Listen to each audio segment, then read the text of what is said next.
రాజశేఖర్ గారు తెలుగు సినీ ఇండస్ట్రీలో angry young మ్యాన్‌గా తనకంటూ ప్రత్యేకమైన ఇమేజ్‌ని సొంతం చేసుకున్న హీరో రాజశేఖర్ గారు.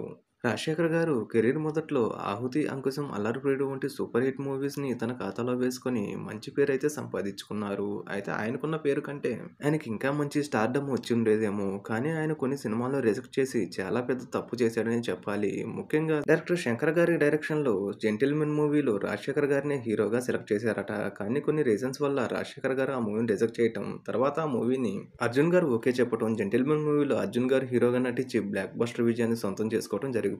ఇక అలానే తెలుగులో కూడా జేఎన్‌సీ పరంజీ డైరెక్షన్‌లో వచ్చిన 'లక్ష్మీ నరసింహ' సినిమాను కూడా రాజశేఖర్ గారు హీరోగా చేయాలనుకున్నారట.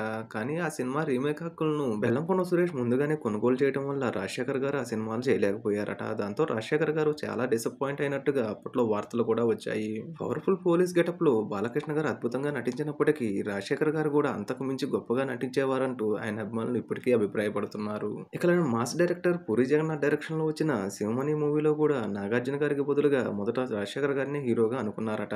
కానీ రాజశేఖర్ గారు ఇతర సినిమాల షూటింగ్‌ల కారణంగా డేట్స్ అడ్జస్ట్ కాక రాజశేఖర్ గారు సినిమా నుంచి తప్పుకున్నారని, అలానే కథలో కూడా కొన్ని మార్పులు చేయాలని పూరి జగన్‌కు సూచించినప్పటికీ అలా కుదరకపోవడంతో చివరకు నాగార్జున గారు 'శివమణి' మూవీలో హీరోగా నటించి సూపర్ హిట్ మూవీని తన ఖాతాలో వేసుకున్నారు. ఏదేమైనా గానీ 2 సూపర్ హిట్ మూవీస్‌ని రాజశేఖర్ గారు రిజెక్ట్ చేయకుండా ఉంటే 'అంకుశం' లాంటి మరో 2 బ్లాక్ బస్టర్ మూవీస్ రాజశేఖర్ గారి కెరీర్‌లో స్టార్ హీరోగా మరింత గుర్తింపును తెచ్చుండేవి.